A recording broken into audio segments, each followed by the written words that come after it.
Lembranças libertadoras. Prefácio. Baseados nas assertativas de Paulo, denominado como apóstolos dos gentios, constatamos que a realidade do amor do nosso Criador jamais deixará criatura alguma isenta dos seus cuidados. Assim é que, por mais que as verdades sobre a continuidade da vida se encontrassem encobertas nos templos iniciáticos, os quais eram divididos entre alguns privilegiados, Jesus veio ao seu tempo para, literalmente, abrir a porta das nossas consciências sobre o prosseguimento da existência em dimensões que sequer suspeitávamos. Trouxe-nos, pois, a justiça divina, através da clareza da reencarnação e da colheita obrigatória, conforme a escolha daquilo que se plantou. No entanto, nas exigências do poder, lastreado pelo egoísmo feroz, buscamos encobrir as verdades, tal como a criança de tenra idade busca se ocultar atrás da mão que lhe tapa apenas a visão e não a consciência. Mas a luz resplandece independentemente da quantidade de trevas existentes. Com efeito, nosso Criador atende-nos sem violência, se estivermos preparados para o despertar da nossa própria realidade de espírito que somos. Nesse sentido, sabemos que de há muito o Senhor atende a criatura através da criatura, transformando-a em veículo para a concretização do seu auxílio, clareando caminhos e despertando uns aos outros do sono letárgico de milênios. No presente e singelo trabalho que oferecemos ao nosso amigo leitor, trouxemos a história de um espírito que, em remotas existências, fora responsável pela fanatização religiosa de um grupo sobre o qual exerceu forte influência, levando ao separativismo, ao preconceito e ódio, comportamentos notadamente contrários às leis divinas que regem nossas vidas. Porém, conforme ensinado por Jesus, a luz deve resplandecer no velador, iluminando nossas consciências. Ao constatar os equívocos do passado, solicitam-se as medidas exatas de reparação e recondução dentro das leis amorosas do Criador. E nesse momento a dor auxilia, enquanto o amor resgata, e conforme ensinado por Pedro, o iluminado apóstolo de Jesus, cobre uma multidão de pecados, que traduzimos como erros e faltas, praticados pela falta do conhecimento que temos de nós mesmos. Que este livro possa levar uma pequena réstia de luz para a tua vida. São os votos sinceros deste irmão menor, Jair dos Santos. Capítulo 1. Recomeçar. Sinto-me estranha, como se estivesse presa em mim mesma. Tenho vontade de me expressar, porém, é como se uma letargia tomasse conta de mim, sabe? Estou lúcida, mas o meu corpo não me obedece. Quem são esses adultos que se apresentam a mim com atitudes infantis? Não estou entendendo o que se passa. Tenha calma, Maria Amélia, para que o estresse não interfira no adormecimento do corpo material. Vamos, tranquilize-se, para que eu aplique bioenergias e induza o seu organismo ao sono. Pronto. Agora que você se encontra desdobrada, podemos conversar um pouco. Estou aqui para te ajudar a entender este período de lucidez espiritual que você provavelmente terá até atingir certa faixa etária na presente reencarnação. Renata, eu não poderia avaliar o quanto o procedimento reencarnatório é estranho e difícil para quem mantém certa consciência dos fatos espirituais. Você preferiria estar totalmente inconsciente e alienada, Maria Amélia? Tudo é tão complicado. Falta-me a expressão para representar isso. A impressão é a de estar dentro de uma cela com pessoas cujo comportamento poderia pelo menos ser um pouco mais equilibrado. Não exagere, minha filha. Procure relevar alguns fatores. Com efeito, teus pais na tua reencarnação são muito jovens, sem experiência, e você é sua primeira filha. Eles têm algumas atitudes infantis, é um pouco além da medida, eu concordo. Porém, como você acredita que deveria ser tratada? Seus pais não suspeitam do fato de que o reencarnante apresenta lucidez como espírito imortal, que em alguns momentos, manifesta aspectos de sua personalidade anterior. Muitos espíritos que se encontram reencarnados no planeta de fato ainda não têm informações a esse respeito. Boa parcela da população ou aceita que o espírito seja criado no momento da concepção ou simplesmente se mostra materialista confusa. Materialista confuso. São aqueles que duvidam da existência do espírito, mas que no íntimo sentem que ele não pode simplesmente deixar de existir. Outra parcela da população, além daquela, trata como mero formalismos os assuntos voltados à espiritualidade. Chegam a aceitar a missão sagrada do nosso Divino Mestre, porém, continuam no terreno confortável de entrarem em determinada religião ou doutrina, sem permitir que a religião entre neles. São, nesse caso, os chamados comodistas seculares. Então, o número de pessoas que podem entender de fato todo o processo da reencarnação é mínimo, Renata? Não podemos afirmar isso de maneira alguma, uma vez que existem religiões milenares no planeta que aceitam a reencarnação. Novamente, aqui nos deparamos com uma visão incompatível sobre as dimensões espirituais. Na verdade, a reencarnação não é simplesmente para ser aceita, mas sim compreendida, através de estudo sistemático, pesquisa e assim por diante. Nesse processo, consegue-se tirar maior proveito dessa metodologia educacional que visa a evolução do ser. Por enquanto, minha filha, quando dos momentos de lucidez no corpinho frágil que te abriga, busca na prece o lenitivo, a resignação e não se esqueça da gratidão ao nosso Criador, porque a bênção da reencarnação é oportunidade sagrada para todos nós. É a confiança do Criador na criatura, concedendo-nos uma nova chance para exercitarmos as virtudes muitas vezes adormecidas em nós, tal como a semente da árvore, que guarda no silêncio e resignadamente a oportunidade de eclodir, mostrando todo o seu potencial. Meu Deus, quanta luta para manter o equilíbrio, não é, Renata? Considere que o benefício da sua lucidez, apesar do esforço momentâneo da sua administração, poderá ser de grande valia para o seu processo educacional na presente existência, Maria Amélia. Significa que poderei manter com maior clareza a lembrança da minha última encarnação durante um tempo mais prolongado do que a primeira infância, por certo período, e de acordo com o teu plano reencarnatório, assim será. Mas quando fui informada, tive a impressão de que a duração das lembranças não ultrapassaria os 6 anos de idade. Nada é inflexível, Maria Amélia. Lembre-se de que se trata de uma programação e não de destino. Pode ser que a duração atinja essa idade ou avance um pouco mais. O que importa é o proveito a ser tirado desse procedimento, que é a recordação. Sim, eu entendo. Ter certa clareza sobre si mesmo, se bem aproveitado, poderá facilitar em muitos passos a serem dados. Mas e os meus pais, que poderão não entender o que se passa comigo? Aí é que entra a beleza das lições da vida. Como assim?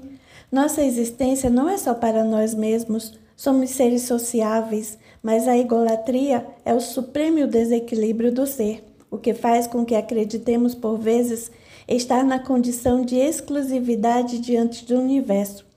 Tuas recordações serão úteis, Maria Amélia, para despertar o interesse do grupo ao qual você se filia na presente existência, um despertar para os aspectos reais da vida, demonstrando a continuidade dela, a continuidade do aprendizado através da metodologia, da paligenesia, bem como a possibilidade da comunicação com aqueles que partiram para a dimensão espiritual. Vê, ao mesmo tempo que atuamos como educandos, temos também a oportunidade de sermos educadores. A vida é troca, é doar e receber.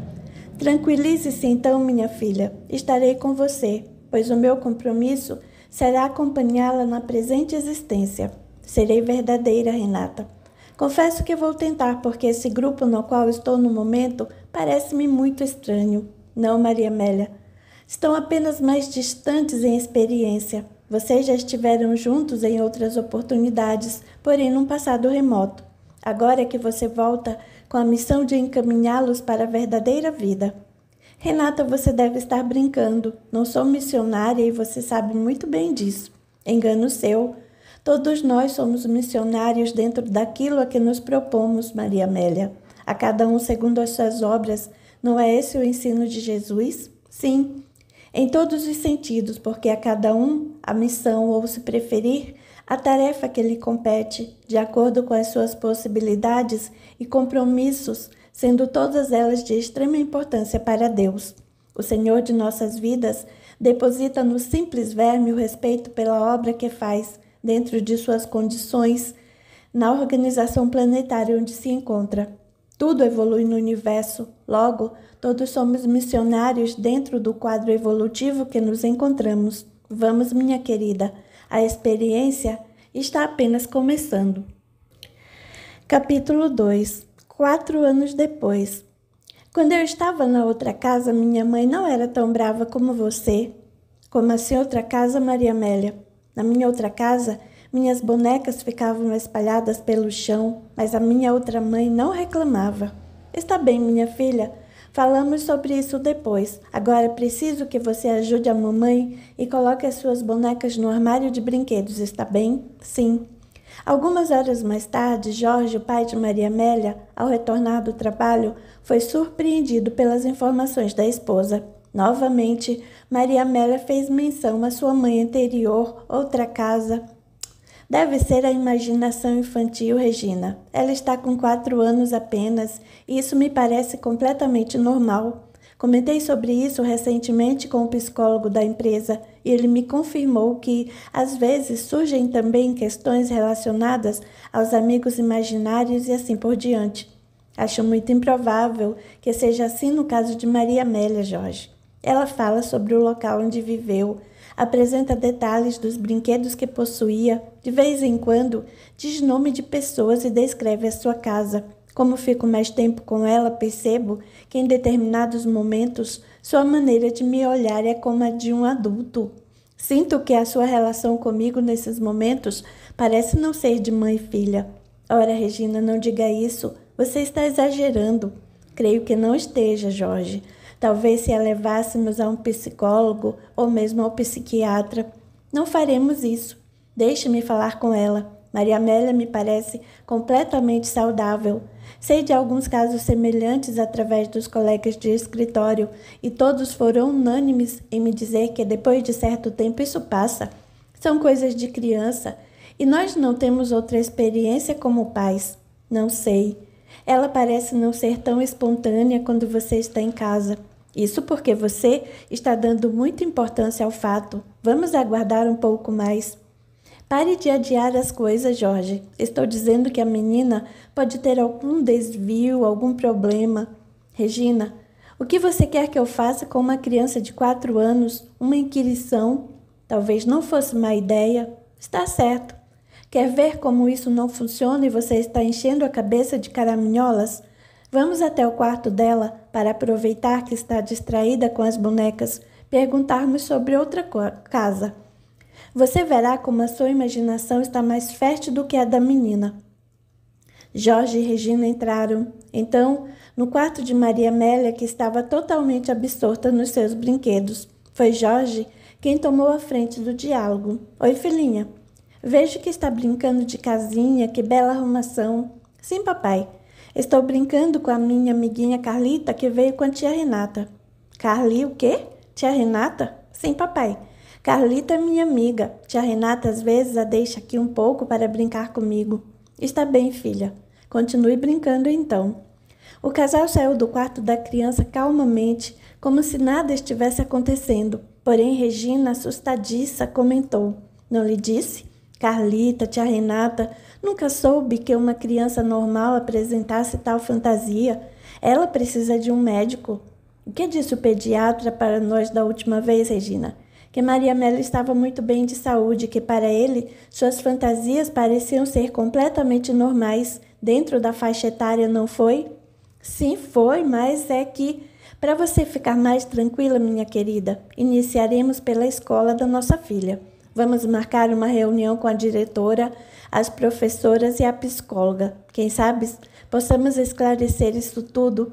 Honestamente, ainda acredito que é pura fantasia, uma vez que Maria Amélia fica muito tempo sozinha. Por favor, tente marcar a reunião para os próximos dias. Vou falar com o meu gerente e explicar que preciso acompanhá-la. Está bem assim?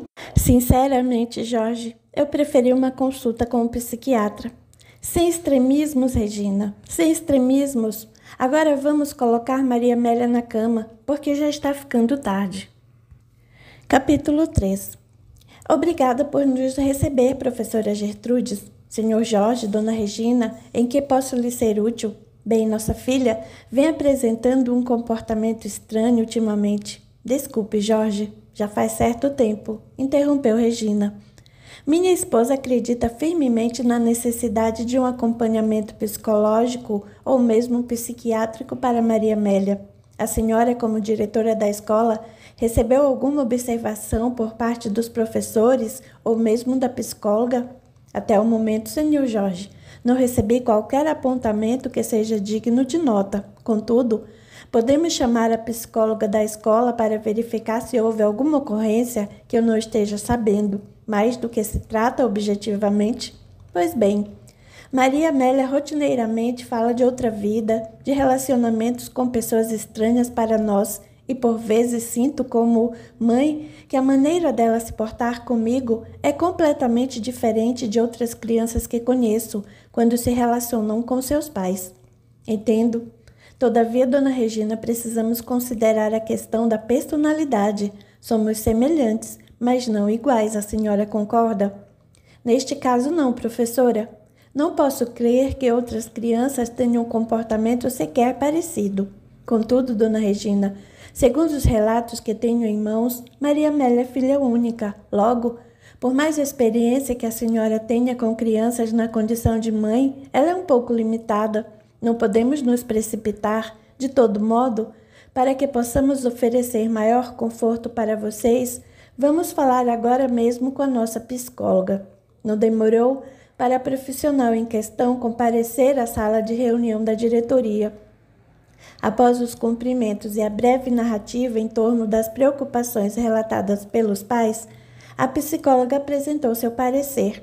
Não temos apontamento algum relevante ao caso de Maria Amélia. Aliás, que se mostra uma menina inteligente, participativa e interessada. Não tivemos até o momento relato de professores a respeito ou mesmo qualquer aspecto dela que tenha chamado particularmente a minha atenção.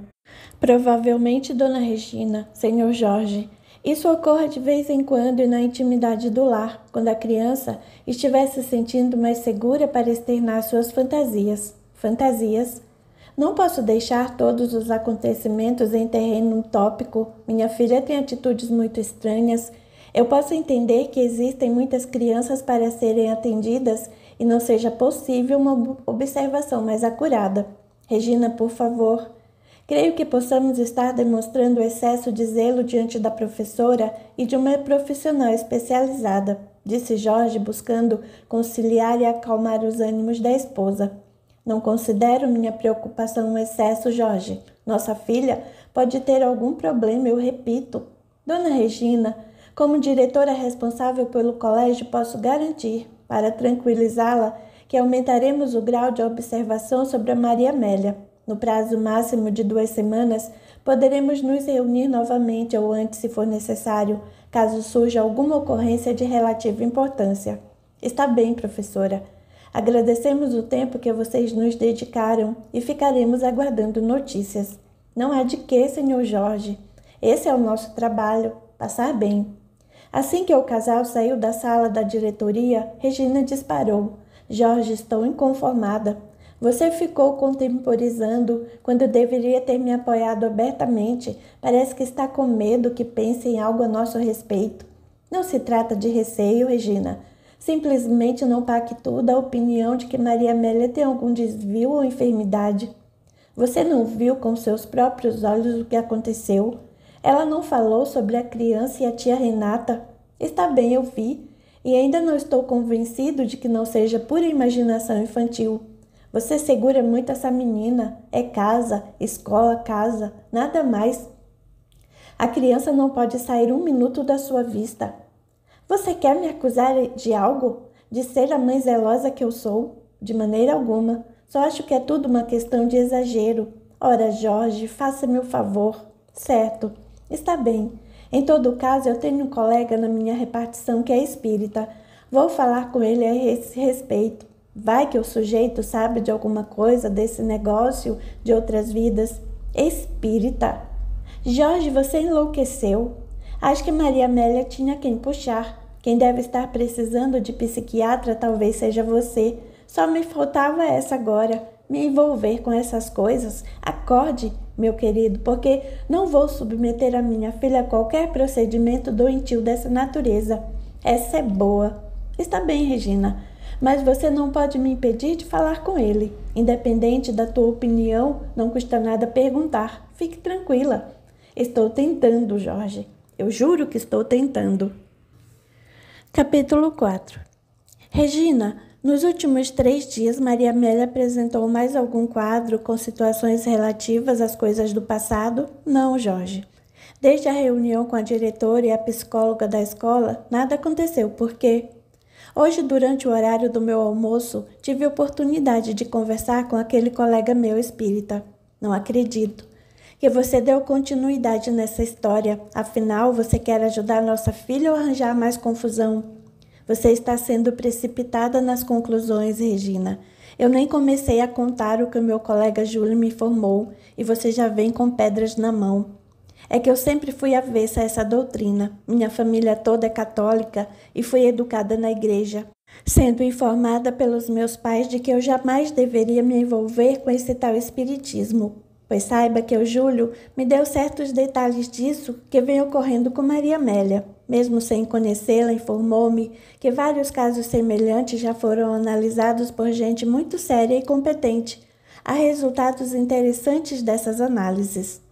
Todos os pesquisadores devem ser da mesma religião dele, no mínimo. Muito pelo contrário. Anotei na minha agenda algumas informações. Deixe-me ver. Está aqui.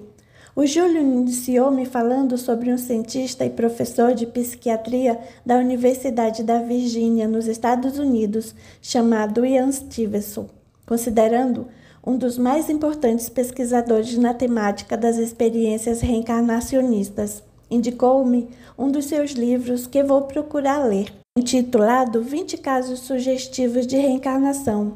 Jorge, você está querendo dizer que passou repentinamente a acreditar nessas bobagens? Esse pessoal espírita realmente procura virar a cabeça dos mais incautos. Regina, não seja resistente. Isso é puro preconceito.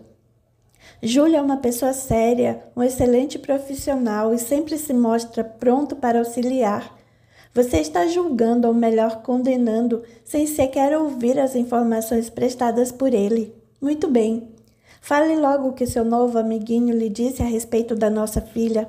Ele não falou sobre Maria Amélia, simplesmente relatou sobre os estudos que vem realizando nessa área com um grupo que frequenta o mesmo centro espírita ao qual está afiliado. Então, resumindo, o caso da nossa filha se mostra muito semelhante a outros já estudados profundamente. Trata-se pura e simplesmente de recordações que ela conserva da sua última existência. Em casos reencarnados, segundo palavras dele, é possível até a idade de mais ou menos 5 anos a personalidade anterior se manifestar em determinados instantes.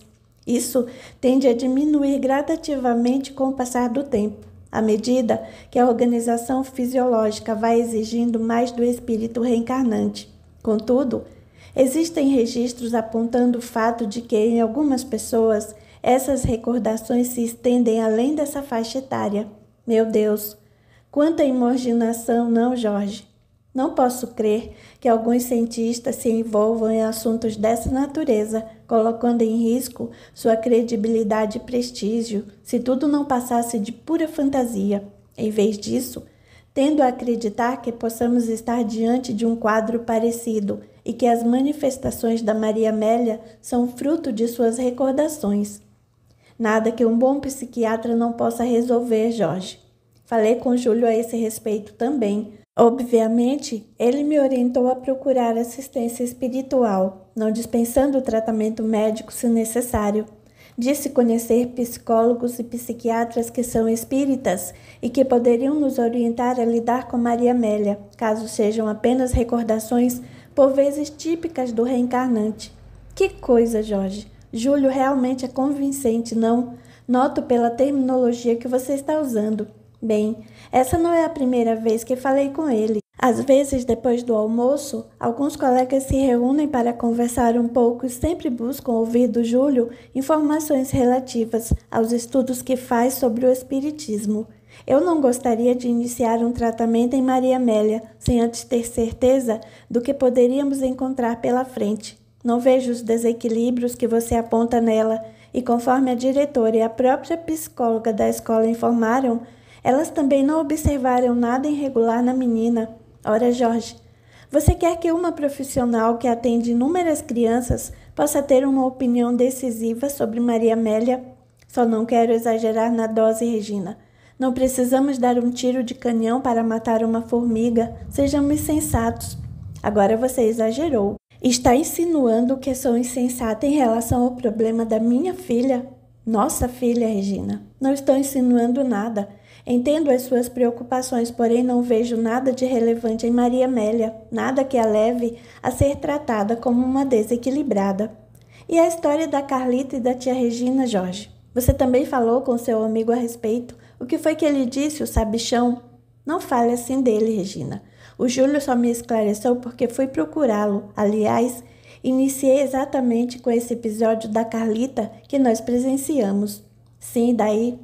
Ele me falou sobre a possibilidade de ser realmente uma entidade espiritual e uma mentora, caso seja descartado o amigo imaginário que pode ter sido criado pela mente infantil de Maria Amélia. Jorge, diga com sinceridade, você não acreditou realmente nessa história maluca, não é? Não só creio nela, como vejo grande possibilidade de ser real o que está ocorrendo com a nossa filha.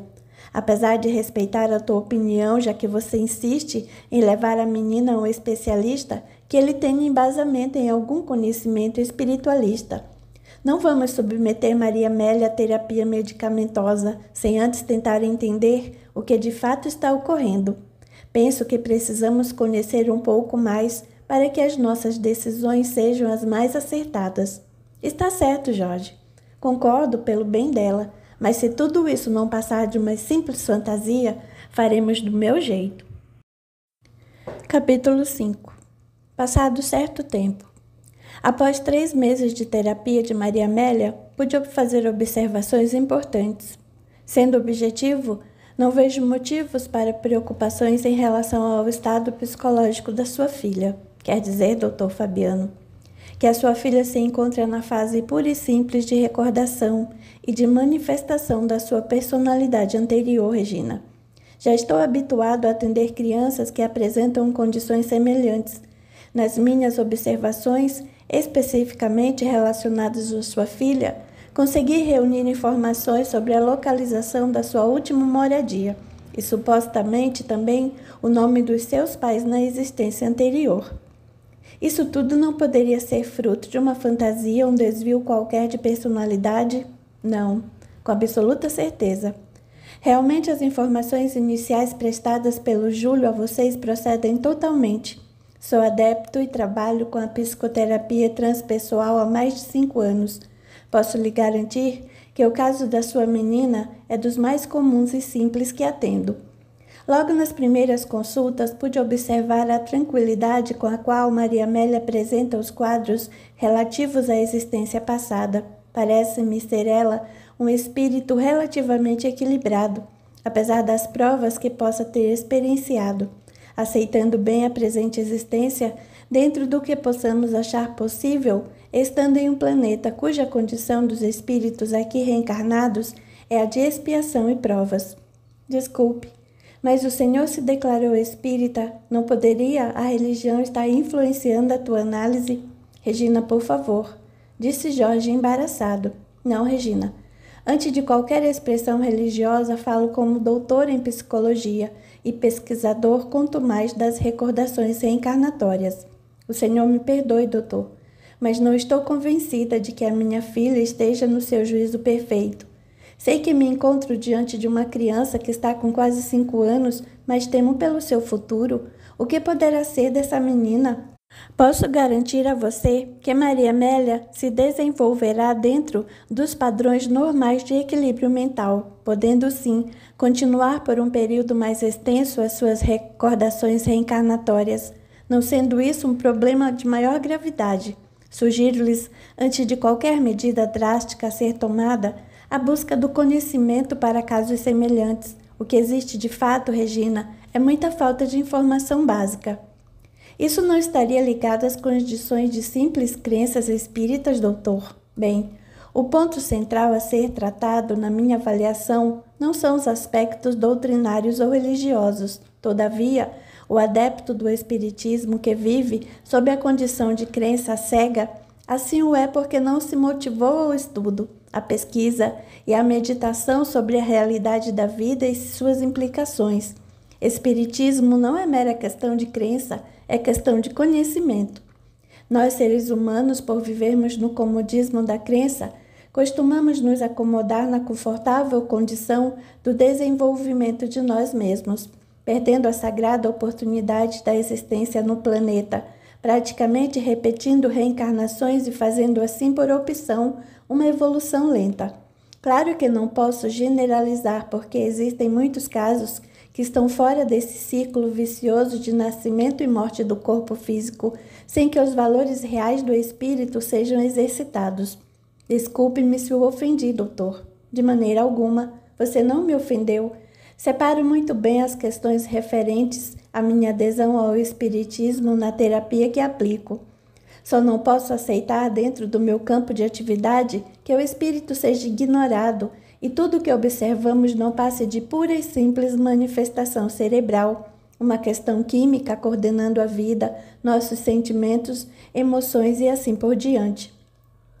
Volto a lhe sugerir a busca de mais informações sobre lembranças reencarnatórias. Felizmente, existem muitos autores, grandes pesquisadores, que não estão ligados a qualquer religião, seita ou doutrina. Apresentam os frutos de suas pesquisas de maneira objetiva e desprovidos de qualquer interferência religiosa ou espiritualista. Vale a pena estudá-los e constatar a possível relação do que falo com o caso de Maria Amélia, a fim de tratá-la da forma mais natural possível. Obrigado, doutor. Estamos muito gratos e, mais uma vez, peço desculpas por qualquer inconveniente. O senhor entende o que pode ser fruto das nossas preocupações. Absolutamente, Jorge. Não existem razões para desculpas. Entendo que todo questionamento ou discordância, quando trabalhados com equilíbrio e seriedade, visa somente ao esclarecimento proveitoso. O casal, assim dizendo, se despediu do terapeuta. Quando saíram do consultório, Regina quis saber: Jorge, como você vê tudo isso? Com a maior dose de coerência possível. Caso você tenha dúvidas, o Dr. Fabiano nos entregou algumas informações prestadas pela Maria Amélia sobre a sua última existência. Se quiser, podemos discretamente tentar confirmar. O que acha? Não sei, eu estou confusa. Deixe-me pensar a respeito. Capítulo 6. Regina, como hoje é domingo e não temos programação, que tal investigarmos aquelas informações prestadas pela Maria Amélia ao Dr. Fabiano? Não sei. Ainda penso que estamos perdendo um tempo precioso em relação ao tratamento da nossa filha. O que temos a perder, Regina? Não precisamos expor Maria Amélia a uma situação desagradável. Vamos deixá-la na casa dos teus pais e se tudo isso não passar de uma fantasia? Não creio. Desde o princípio que seja uma fantasia, Jorge. Cada vez me convenço mais que pode estar acontecendo algum problema com a nossa filha. E você fica perdendo tempo com consulta a espíritas ou a médicos indicados por eles. É muita resistência tua em aceitar o que não está devidamente convencionado, Regina. O que nos custa tentar checar as informações e tirar essa história limpo? Estou cada vez mais confusa com tudo isso. Honestamente, já não sei mais o que fazer. Vamos lá, querida, ânimo. Está bem. Creio que gastaremos nosso tempo em vão, mas vamos fazer o quê? Segundo o Dr. Fabiano, os informes prestados por Maria Amélia são de um endereço numa cidade próxima à nossa. O mais incrível é que foram fornecidos o nome da rua, o número da casa e o nome dos proprietários. Está aqui, Astolfo e Clarinda. Sim, Jorge, eu vi as anotações. Então vamos. Regina, convencida pelo marido, finalmente cedeu e o casal se dirigiu à cidade vizinha. Em pouco mais de uma hora chegavam ao endereço indicado. A rua informada por Maria Amélia ao psicólogo ficava em um bairro modesto e tranquilo, com casas simples, porém bem cuidadas. Rapidamente o casal procurou pelo número da residência, mas para a surpresa de ambos, no local havia somente um terreno vazio, cercado por um muro caiado. Pelo estado da tinta, o lugar devia estar abandonado há certo tempo. E agora, Jorge? Convencido? Ainda não. É possível que alguém saiba de alguma coisa? Vamos perguntar na vizinhança. Jorge, não conhecemos essas pessoas. Elas poderão achar que estamos querendo fazer alguma coisa ilegal, sei lá. Calma, Regina, ninguém achará nada. Perguntaremos apenas se conhecem ou conheceram os donos do terreno ou coisa assim. Na primeira casa que bateram à porta, os moradores informaram que haviam se mudado há pouco tempo e quando ali chegaram, o local já se apresentava daquela forma. Contudo, indicaram um dos antigos moradores que residia em casa próxima ao terreno, o senhor Gonçalves. O casal decidiu então ir até a casa mencionada. Foram atendidos cordialmente pelo senhor Gonçalves, que demonstrava uma idade avançada, sendo porém extremamente lúcido. Em poucos instantes, o nobre ancião informava que havia enviuvado não fazia muito tempo e que agora cuidava da vida da melhor forma possível. Convidou o casal para entrar e sentar na sala simples e ofereceu-lhes um café, desculpando-se por não saber fazê-lo como a falecida esposa, que era uma exímia cozinheira. Diante de tanta simpatia, com muito tato, Jorge perguntou: recebemos uma informação através de um amigo a respeito de um casal que residia no número 350, porém somente encontramos um terreno murado com algum material parecendo ser de demolição. Vocês falam dos antigos proprietários? Provavelmente. O senhor sabe o nome deles e o que aconteceu? Mais ou menos. Eles se mudaram há cerca de uns 15 anos depois que a infelicidade bateu por lá. Como assim, senhor Gonçalves? Questionou Regina. Minha falecida esposa conhecia um pouco melhor a história porque eu mesmo nunca tive muita intimidade com eles. O senhor se recorda do nome deles? Jorge voltou a perguntar, já demonstrando certa ansiedade.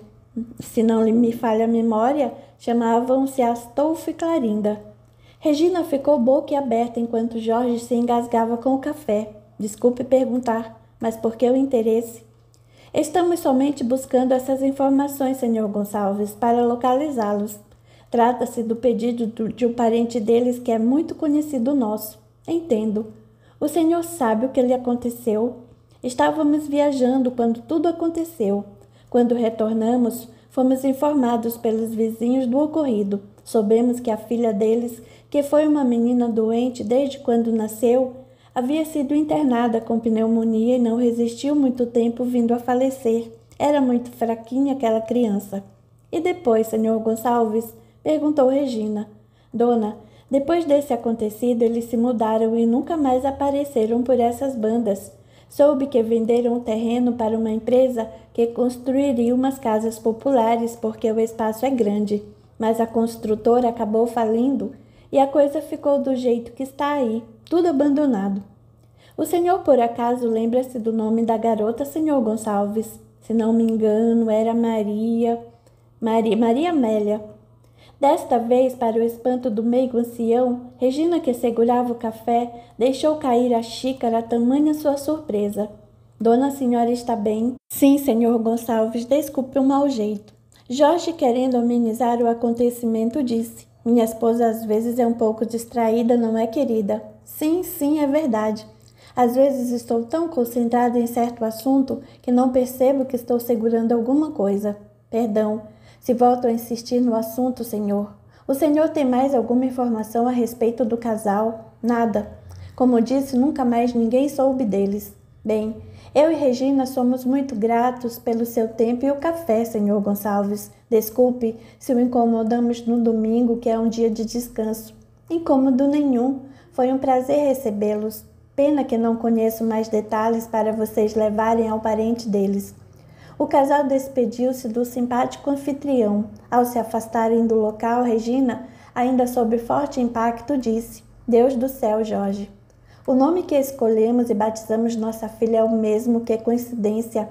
Na altura dos acontecimentos, Regina, não é mais possível aceitar que haja coincidências. Essa história pode ser verdadeira.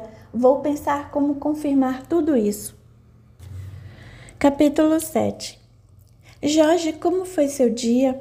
Excelente, muito trabalho no projeto que iniciamos, mas estamos indo bem. Mudando de assunto, almocei com o Júlio e tive então a oportunidade de conversar um pouco a respeito das investigações que fizemos ontem. E o que ele falou? Não se surpreendeu, porque ele e seu grupo de estudiosos já fizeram várias descobertas de natureza semelhante. Quando disse que eu pretendia buscar mais informações, sugeriu que antes fôssemos à casa espírita para uma assistência espiritual, tanto nós como a Maria Amélia. Só me faltava essa, Jorge, nem morta. Regina, qual o problema de buscarmos maior orientação? Diga-me, para que deveríamos nos envolver em algum tipo de atendimento espiritual? Assistência e orientação. O Júlio me disse que antes de nos envolvermos diretamente nessa história, deveríamos conhecer mais, estudar o assunto, para não cometermos equívocos desnecessários nas nossas averiguações. E você acha que eu estou disposta a levar esse assunto adiante? Creio que para o nosso próprio bem e o da nossa filha deveríamos. Não, obviamente, pela curiosidade, mas sim para sabermos lidar com a situação, caso as recordações de Maria Amélia não cessem com o passar do tempo. O Júlio estará no centro esta noite e nos convidou para irmos até lá, para participarmos da palestra e da sessão de fluidoterapia. Não sei. Sempre tive medo dessas coisas. Regina, o sujeito é gente boa. Duvido que a casa que ele frequente nos traga qualquer inconveniente. Vamos? E Maria Amélia, levamos também? O Júlio me informou que eles têm um trabalho específico para crianças, enquanto os pais estão participando da assistência. Bem, o que eu não faço pela minha filha, vou me trocar e prepará-la também. Só espero que isso tudo não se transforme em uma doença. 2 horas depois, o casal chegava à casa espírita sendo recebido pelo Júlio, que pessoalmente encaminhou a menina até os monitores, acompanhando depois Jorge e Regina até a sala de conferências. Amigos, depois da palestra e da sessão de passes, que não é obrigatória, poderemos conversar um pouco. Agora vamos, pois os trabalhos estão prestes a começar. Após a realização da prece de abertura, a oradora da noite discorreu sobre a reencarnação e a sua justiça. Regina impressionava-se pela seriedade do estudo e pela abordagem dinâmica e espiritualizada realizada pela voluntária, principalmente pelos conceitos exarados sobre o Evangelho de Jesus, que se mostrava atuais e objetivos quanto à sua aplicação. Quando do convite para o passe realizado por um colaborador, Regina preferiu não participar, no que foi atendida gentilmente. Na saída da sala de conferências, o casal foi convidado pelo Júlio para um café na cantina do centro. O anfitrião perguntou: "Que tal, gostaram da reunião?" "Muito." Não fazia ideia que os trabalhos espíritas se realizassem tão bem ancorados no Evangelho de Jesus. Inclusive, estou me sentindo bem depois da sessão de fluidoterapia, respondeu Jorge. E você, Regina, o que achou? Bem, eu não sei. Gostei muito da explanação da oradora, mas para mim tudo é muito novo e extremamente diferente do que estou habituada. É muito natural que seja assim. Por vezes temos uma visão um pouco distorcida pela falta de informação a respeito da doutrina espírita, que nada mais é do que o cristianismo redivivo com a proposta central da evangelização do ser. Notem, quando analisamos os serviços prestados em uma casa espírita, temos a visão exata dos trabalhadores levados a efeito na Casa do Caminho, fundada por Pedro, Tiago e João, entre outros trabalhadores e trabalhadoras do Cristo. Casa esta, aliás, que prestava assistência social e espiritual, dentro das possibilidades e recursos da época, sendo a materialização do amor em favor do próximo o marco verdadeiro da implantação da solidariedade no mundo, conforme ensinado por Jesus. Aliás, você também tomou passe, Regina? Não, Júlio, achei melhor não. Como não entendo o que se passa? É simples. Fluidoterapia, bioenergia ou passe são denominações diferentes para o mesmo recurso. Trata-se das bênçãos aplicadas por Jesus e seus apóstolos, que variam de acordo com a necessidade de cada assistido. É um verdadeiro tratamento bioenergético, favorecendo diretamente o perispírito e o duplo etérico, refletindo dessa maneira no corpo somático. Bem, mas como são muitas as informações que estou prestando, gostaria de presenteá-los com algumas obras básicas da doutrina. Elas poderão facilitar em muito o entendimento de vocês a respeito dos pilares doutrinários que são filosofia, ciência e religião. Neste momento, tenho aqui os livros O que é o Espiritismo, o Livro dos Espíritos e o Evangelho segundo o Espiritismo. Fazendo a leitura, ou melhor, o estudo dessas obras, será possível entender melhor certas manifestações da própria Maria Amélia. Contudo, aviso, a leitura espírita apenas começa nessas obras. Na verdade, passado apenas um pouco mais de um século e meio, o Espiritismo é a doutrina que mais apresenta uma literatura especializada, dirigida àqueles com real interesse em se conhecer. Até porque, meus amigos, ao estudar o Espiritismo, estudamos a nossa própria essência de espíritos que somos. Então, aos poucos, vamos conhecendo a nós mesmos. Interessante. Agradecemos muito a sua disposição. Temos certeza de que será de grande proveito para nós a leitura desses livros, não, Regina? Sim, Jorge. O propósito, acho que já tomamos muito tempo do Júlio. Que nada, amigos. É sempre uma alegria falarmos de Jesus. Vamos, eu os acompanho até a sala de evangelização infantil. Maria Amélia já deve estar liberada e aguardando por vocês. Capítulo 8. Antes do casal se despedir do novo amigo, foram presenteados com os livros prometidos. Enquanto fazia isso, Júlio dirigiu-se a Maria Amélia perguntando: "E você, minha querida, gostou das tias da evangelização?" A resposta da criança foi imediata: "Sim." O Evangelho de Jesus é metodologia educacional por excelência. Enquanto adiarmos o seu exercício em nossas vidas, não conheceremos a paz. Todos ficaram boquiabertos pela lucidez apresentada pela menina. Júlio foi quem se manifestou prontamente. Nada de espanto, pessoal. Veja como é natural o processo da manifestação do espírito, que ainda se encontra com certa liberdade diante da reencarnação. Os depoimentos esporádicos da personalidade anterior demonstram claramente que o corpo físico ainda não predomina de forma completa, mas tenho de concordar com você, Jorge, que no caso de Maria Amélia, a lucidez chega mesmo a impressionar. Não lhe falei, Júlio? E então devemos estimulá-la? Não. As manifestações estão dentro de um quadro natural. O estímulo poderá provocar certos transtornos quanto à realidade da existência atual. O espírito reencarnante pode confundir-se. Na maioria das vezes, a solução desses casos ocorre naturalmente. Você disse confundir-se? Questionou Regina. Sim. Você pode se imaginar vivendo uma realidade em um corpo e junto a uma família, mas essa realidade não está enquadrada em relacionamentos mais próximos? Como se sentiria? Agora entendo por quê. Em determinados momentos, as atitudes da Maria Amélia, principalmente comigo que sou mãe, se enquadram nessa situação. Tenho a impressão de ser uma pessoa totalmente estranha para ela.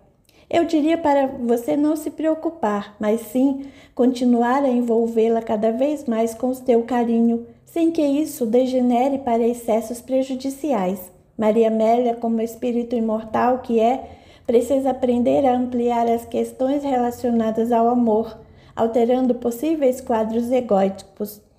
Exatamente por isso, Regina, é que as recordações do passado não devem ser estimuladas em função de simples curiosidade, o que pode se tornar prejudicial. Reencarnamos, via de regra, com a bênção do esquecimento, para que a nossa posição atual não seja de humilhação para uns ou exaltação para outros.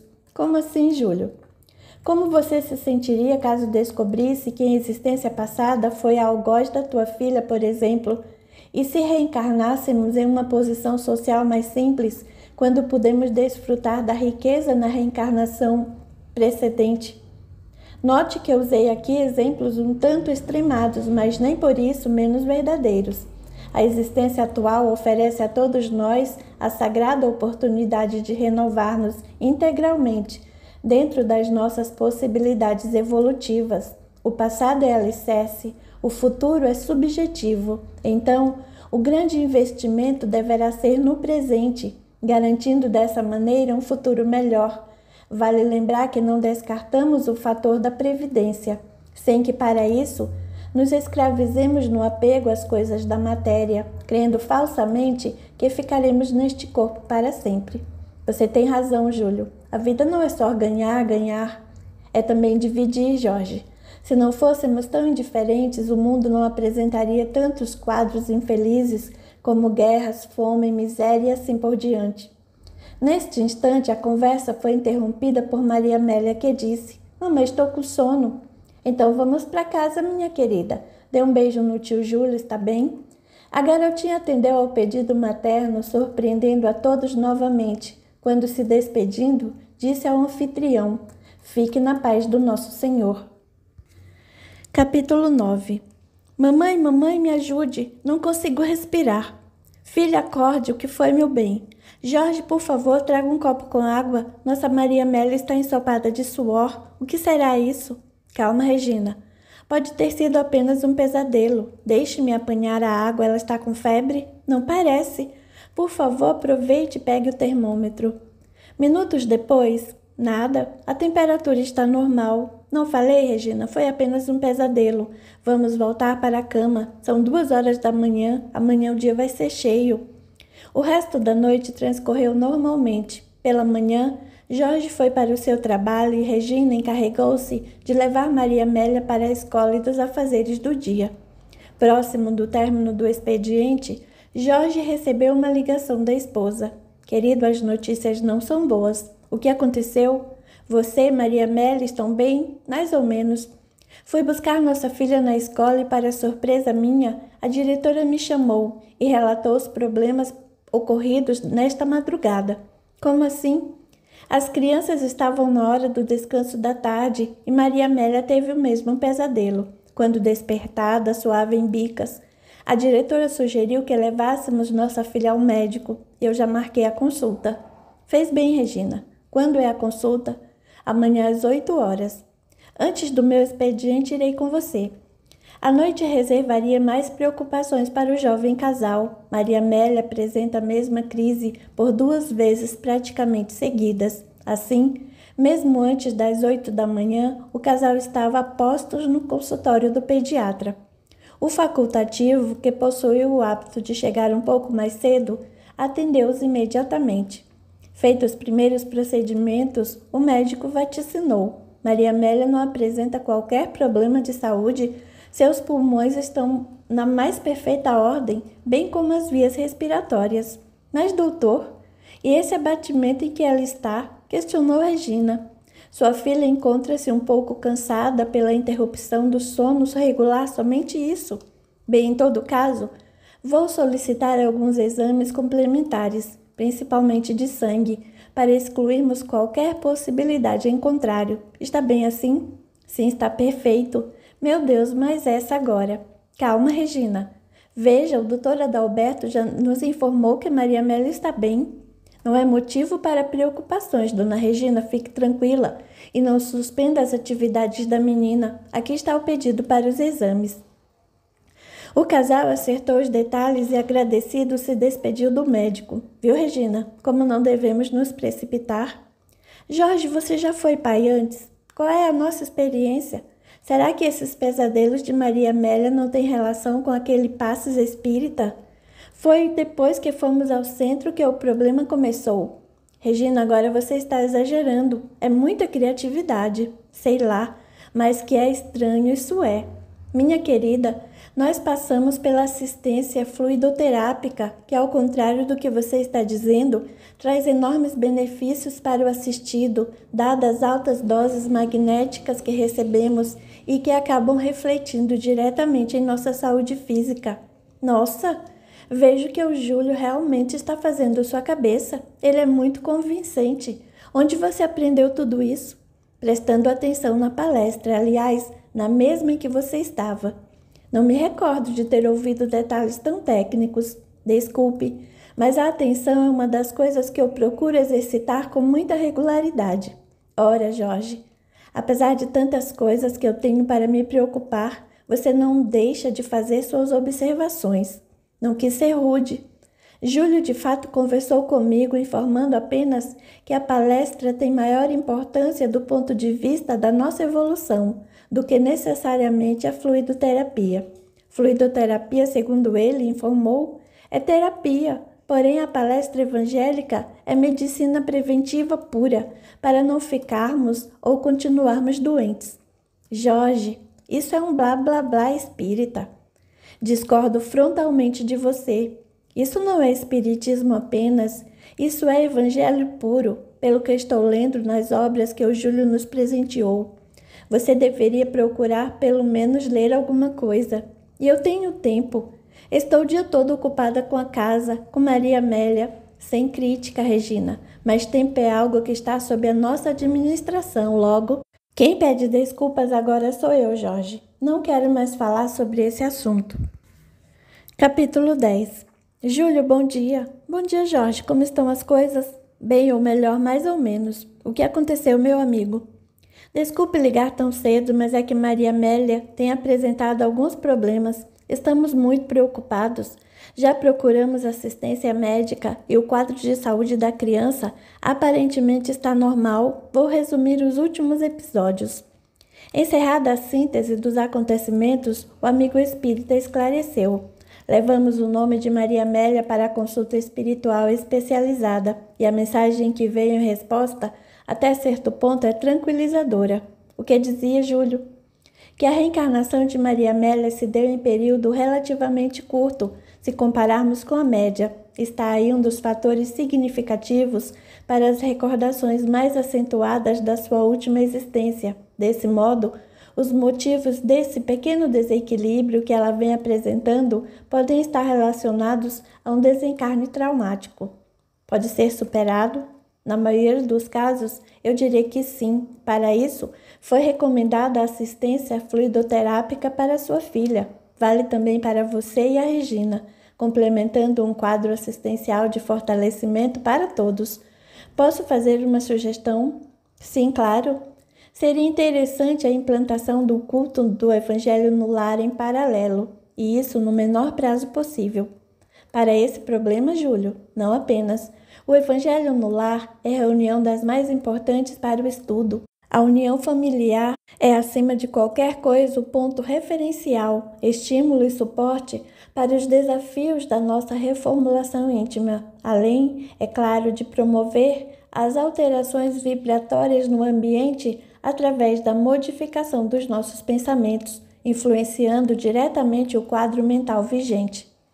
Não sei se Regina vai concordar. Ela é católica e tem se mostrado muito resistente em relação a continuarmos a assistência prestada no centro.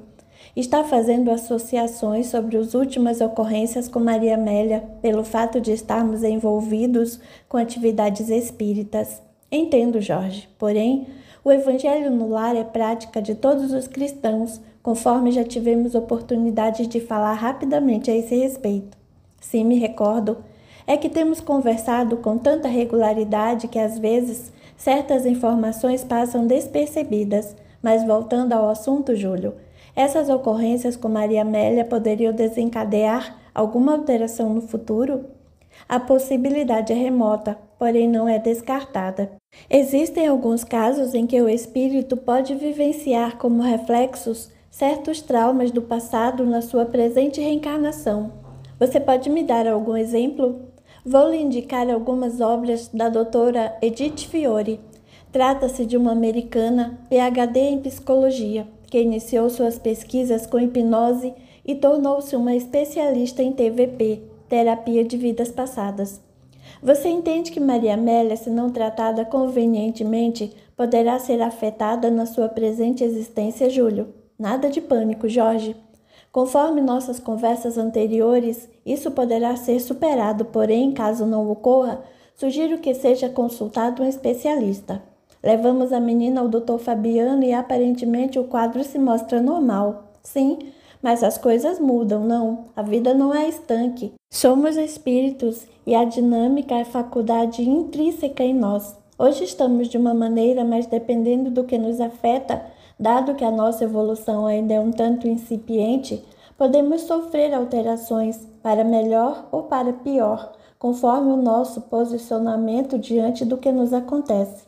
Se a nossa postura, frente à prova que estamos sendo submetidos, é a de total descrença em nós mesmos, fatalmente sucumbiremos. Contudo, se mantivermos a confiança em nós e logicamente em Deus, aquilo que se mostra desagradável num primeiro momento poderá ser a nossa tábua de salvação, o roteiro seguro para mudarmos nosso comportamento e trilharmos caminhos que nos levarão a novas conquistas.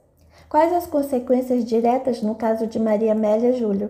Não podemos generalizar, sob pena de sermos precipitados diante desse quadro. Aliás, os problemas de hoje não estão necessariamente ligados somente às existências anteriores. Por isso, todo cuidado é pouco, porque nesse terreno temos grandes frustrações, as quais se relacionam também com a presente existência. De todo modo, para ser específico na resposta à tua pergunta, Maria Amélia poderia sofrer com inibições psicológicas e grande insegurança diante dos desafios da vida ou até determinadas enfermidades em função de predisposição mental. Predisposição mental, sim, Jorge, é possível. As inseguranças advindas dos quadros anteriormente vivenciados na encarnação pregressa podem estar tão arraigadas no seu inconsciente que tornam possível uma desvitalização da organização fisiológica, reduzindo a imunidade e, consequentemente, impondo enfermidades as mais diversas. Porém, estamos somente no terreno das hipóteses.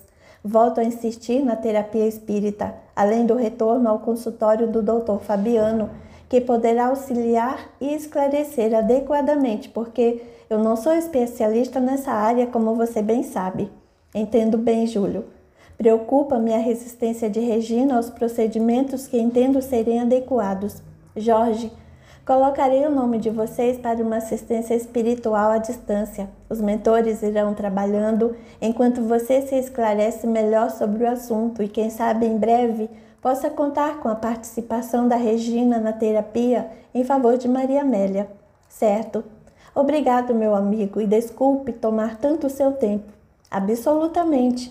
Sempre que precisar, estarei à disposição. Servir na causa do Evangelho, por mais simples que seja a nossa atividade, é vivenciar a verdadeira felicidade.